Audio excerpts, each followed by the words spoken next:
Let's move on to Lesson 2.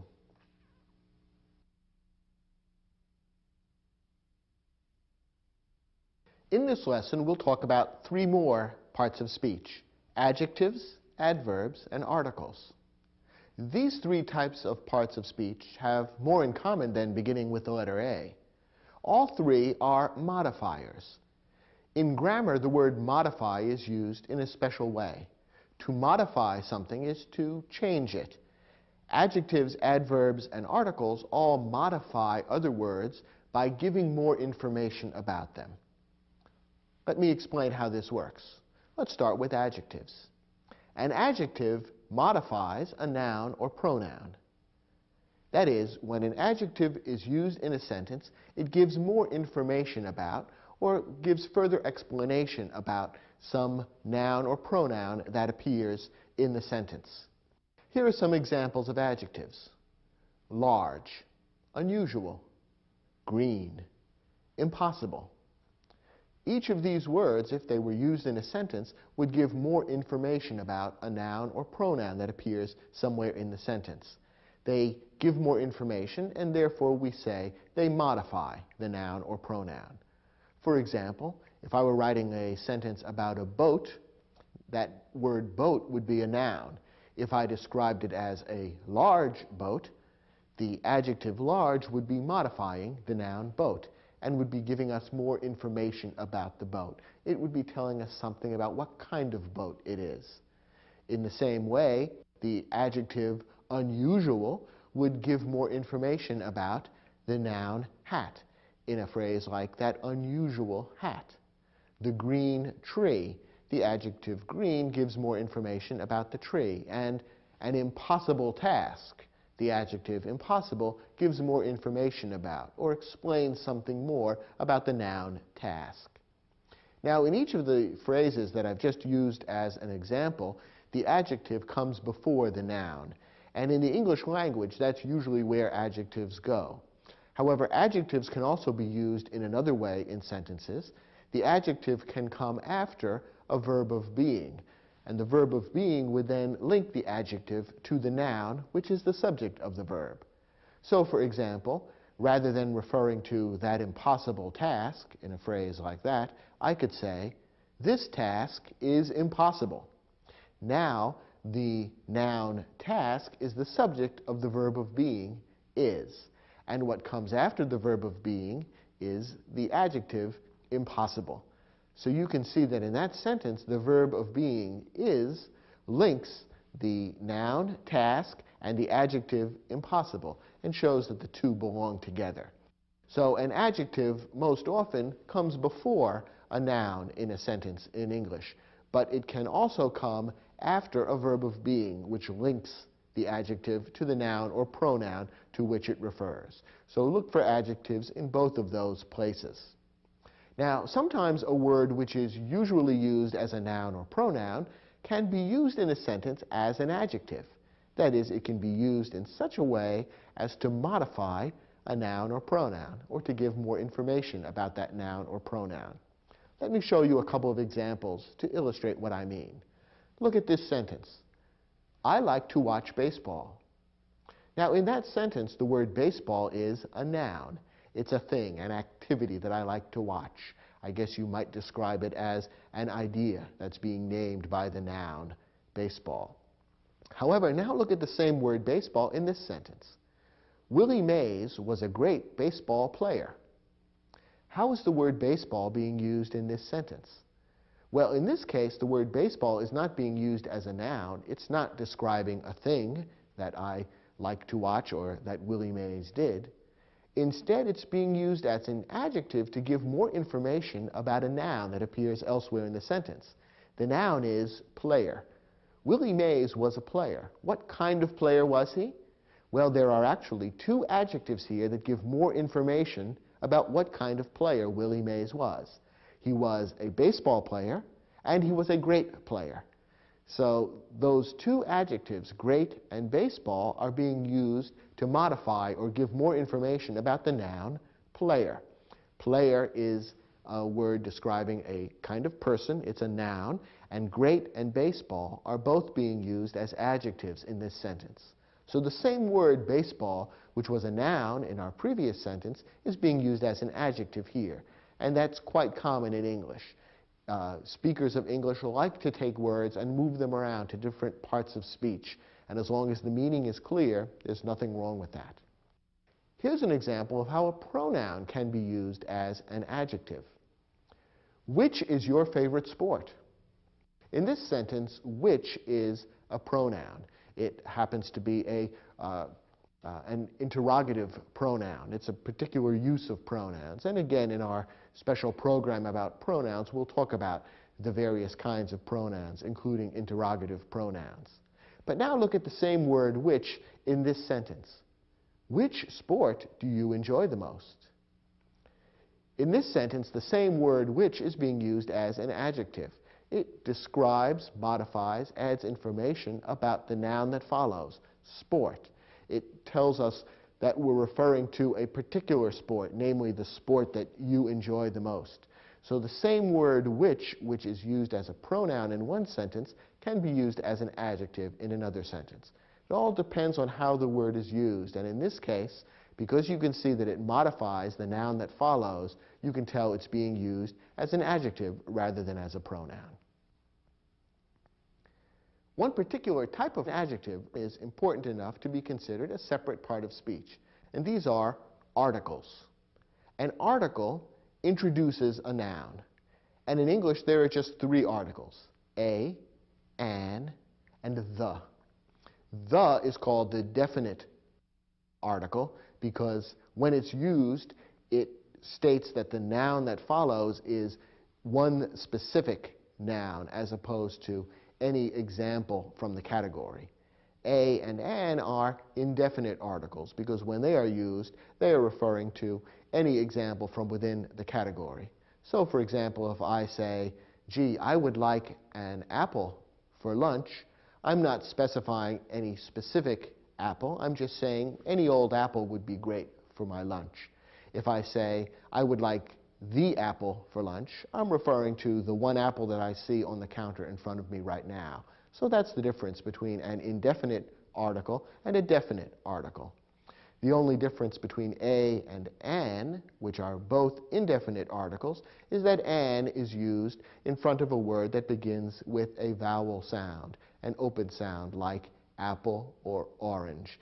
The article a is used before a noun that begins with a consonant sound, a closed sound like potato or tomato. So you'd refer to a potato, a tomato, an orange, an apple. The third type of modifying word is an adverb. An adverb modifies a verb or an adjective or another adverb.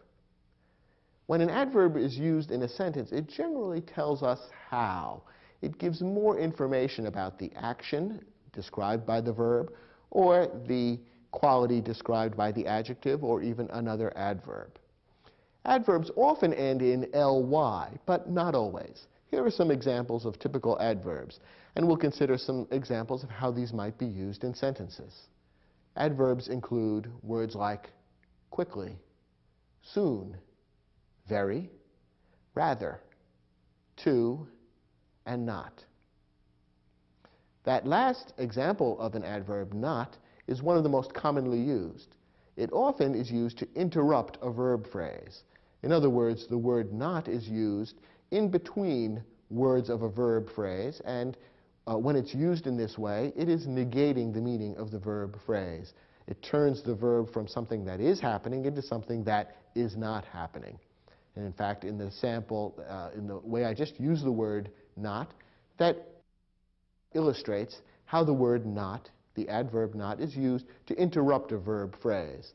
We could refer to something that is happening, and is happening is the verb phrase, or something that is not happening. And by inserting the adverb not in the middle of the verb phrase, we turn the phrase into a negative rather than a positive. Adverbs are most often used to modify verbs. They tell how the action occurred. So, for example, you might say, he walks quickly. Here we have the adverb quickly, and it modifies or gives more information about the verb walks. Walks describes an action in this sentence, and quickly tells us a little bit more about what that action is like. It's a quick walk. It's walking that is being done quickly. It tells us how the walking is being done. So quickly, the adverb modifies the verb walks in this sentence. Notice how adverbs can also be used to modify adjectives or even other adverbs. Compare the sentence we just said, he walks quickly, with the following other sentences to see how these combinations of words can work together. He walks quickly. Quickly is an adverb modifying the verb walks. Now let's say he is quick. The word quick, what part of speech is that in this sentence? In this sentence, the word quick is an adjective. It describes he, the pronoun he. It modifies he, tells us something about him. He is quick. And it follows the linking verb be and links the pronoun he with the adjective quick. So he is quick gives us a pronoun, a verb, and an adjective. Now what about this sentence? He is very quick. This is the same sentence except that the word very has been inserted. What part of speech is the word very? Well, very is an adverb. It's one of the more common adverbs, and in this case, the adverb very modifies or refers to the adjective quick. How quick is he? He's very quick. It gives us more information about that adjective. It tells us exactly how quick he is.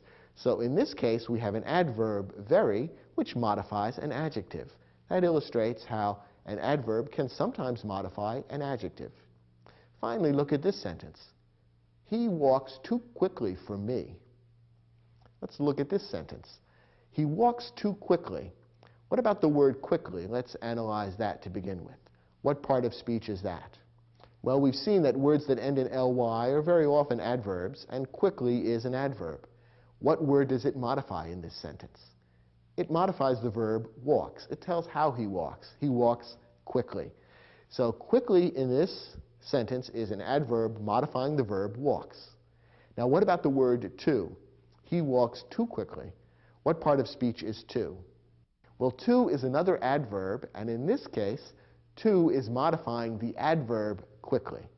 Remember we said that an adverb can modify a verb, it can modify an adjective, or it can modify another adverb. This is an example of an adverb modifying another adverb. Quickly is an adverb modifying the verb walks. It tells us how he walks quickly. The adverb too modifies the adverb quickly. It tells us how quickly he walks, too quickly.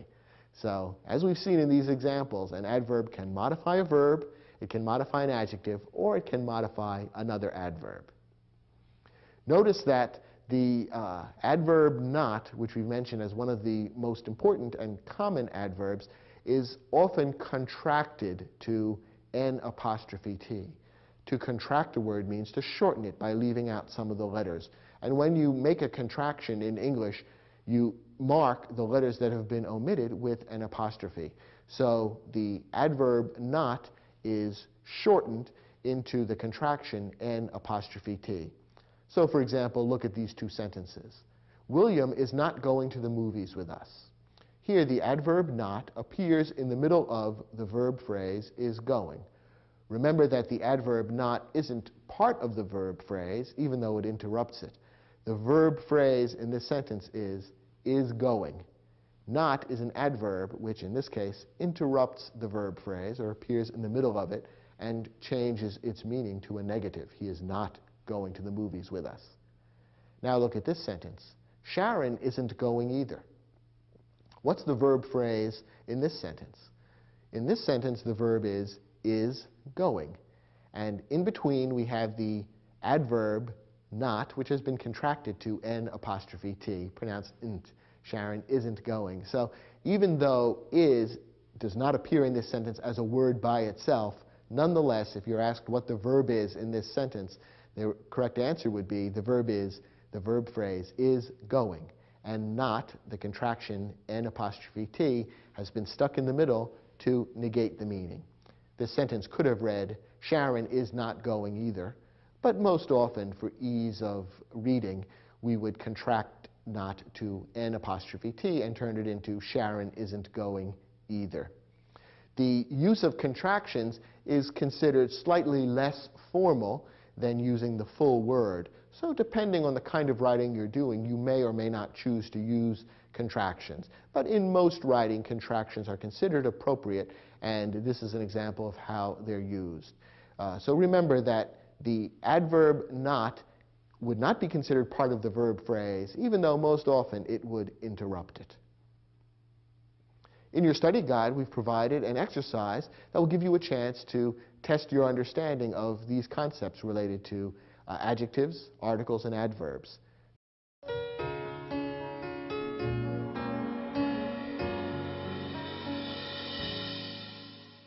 In this exercise, your job was to identify each adjective, each article, and each adverb in the sentences. Let's go through them one by one. First, when water in a lake is deeply tinged with red, a heavy growth of algae is present. Let's start with adjectives. Well, there are a few adjectives here, and recognizing them may be tricky in at least one instance. Heavy is an adjective. It refers to or modifies the noun that follows, growth. And present is another adjective. Remember, we said that adjectives sometimes appear after a verb of being. The verb of being links the adjective to the noun that comes before the verb of being. So the adjective present refers back to the growth. The growth is what is present. So the noun growth and the adjective present are being linked together by the linking verb, or the verb of being is. There's another word here which could be considered an adjective, and different grammarians will give different opinions, and it doesn't make a great deal of difference whether you define this as an adjective or not. But the word tinged in this sentence might be considered an adjective as well. There are really two ways of looking at this. In this particular sentence, you could say that is tinged is a verb phrase referring to the water having been tinged or colored. And is tinged could be considered a verb phrase in which tinged would be the main verb and is would be a helping verb. Another way of looking at this would be to consider is as a verb of being which links water with an adjective, tinged, meaning colored. Some adjectives do end in ed and are derived from verbs. So tinged could be considered an adjective, or it could be considered part of the verb. And you should consider either one correct. Grammatically, it doesn't make much difference in how the sentence would be constructed, and it's, in a sense, simply a difference in name or wording. So those are the adjectives in the sentence. You might have been tempted by the word red, because the word red is often used as an adjective. You might refer to the red ball that came bouncing down the street, in which case red is an adjective describing the noun ball. In this case, however, red is being used as a noun. The sentence says that the water in the lake is deeply tinged with red. Red is being described here as a kind of a substance, a thing that has been used to tinge or color the water. So red is a thing in this sentence, and therefore it's a noun rather than an adjective. Remember that the same word can be used as more than one part of speech, depending on how it's used in the sentence. What about articles? Those are easy to recognize because there are just three words that can be articles, a, an, and the. And in this sentence, we have the word a appearing twice. When water in a lake is deeply tinged with red, a heavy growth of algae is present. So a or a appears twice in this sentence, and those are the two articles. Finally, adverbs. Remember, we said that adverbs often end in ly, and we've got one of those in this sentence, deeply. The adverb deeply in this sentence modifies the adjective tinged. It tells us how the water is tinged with red. How is it tinged? Deeply. Remember, adverbs often answer the question how, or tell us how something happens or appears. So in this case, it is deeply tinged. That's how it is tinged. And deeply is an adverb modifying the adjective tinged. Let's look at the second sentence. If Peter has enough free time next summer, he will visit southern Italy on his vacation. We have three adjectives in this sentence. Free is an adjective modifying the noun time. It tells what kind of time, free time. Next is an adjective modifying the noun summer. It tells us what summer, which summer, next summer. It gives more information about the summer being referred to. Finally, southern is an adjective. It modifies the proper noun, Italy. It gives us more information about Italy, or it tells us more about Italy. What part of Italy? Southern Italy. There's no article in this sentence. The words a, an, and the don't appear, but there is one adverb, enough. The adverb enough in this case modifies the adjective free. Remember, we saw that free is an adjective modifying the noun time. Enough is an adverb giving us more information about free, or about the free time. How much free time, or what kind of free time? Enough free time. So enough is an adverb modifying the adjective free in this sentence. How about our third sentence? Auto racing is generally considered one of the most dangerous sports in the world. Let's look for adjectives first. The first word in the sentence is an adjective, auto. Remember, we pointed out that some words that are usually used as nouns can sometimes be used as adjectives when they are used in such a way as to modify other nouns. That's what's happening here. The word auto is most often used as a noun. You refer to an auto coming down the street. The auto is a thing that is being referred to, and therefore it's a noun. In this case, however, we have the noun racing, describing or naming an activity, and we have auto being used as an adjective to give more information about the racing. What kind of racing? Auto racing. So here we have a word that's usually a noun being used as an adjective. Auto is an adjective. Considered is another word which, in this particular sentence, could be considered either an adjective or a verb. It could be considered part of the verb phrase is considered, or it could be considered an adjective which is linked to the noun racing by the be verb is. So considered could be considered an adjective or a verb, depending on which term you happen to prefer. Either one could be correct. Dangerous is another adjective. In this sentence, it modifies or gives more information about the noun sports. And we have two articles in this sentence. Both of them are the, one of the most dangerous sports in the world. So both of those should have been marked on your sheet as articles. Finally, there are two adverbs. Generally is an adverb. Again, notice the ending ly, which is commonly found on adverbs, and it modifies the adjective considered. How or when is it considered a dangerous sport? Generally. So it gives more information about that adjective considered. And remember, a word that modifies an adjective is an adverb. And most is another adverb. We're told that auto racing is generally considered one of the most dangerous sports in the world. So it's a dangerous sport. Dangerous is an adjective. And how dangerous? Most dangerous. So most is an adverb which gives more information about the adjective dangerous. An adverb modifying an adjective. Let's look at our next sentence. Silver Blaze was recently selected as the best story about the adventures of the famous detective Sherlock Holmes. We've got a number of adjectives here. The first one is the first word in the sentence, silver. We can see from the way it's being used here that silver is an adjective giving information about the noun blaze. What kind of blaze? A silver blaze. Silver is a word describing a color, and color words very often are used as adjectives. Selected could be considered an adjective. Once again, it's on the borderline between an adjective or a verb. Best is an adjective. It modifies or gives more information about the noun story. And famous is an adjective. It modifies or gives more information about the noun detective. So silver, selected, best, and famous could all be considered adjectives. We have three articles in this sentence. All of them happen to be the word the. The best story about the adventures of the famous detective Sherlock Holmes. And there's one adverb, recently. Again, it has the telltale ly ending, and it tells more about or modifies the adjective selected. When was it selected? Recently. So it gives more information about the adjective, it modifies the adjective, and that makes it an adverb. And our final sentence.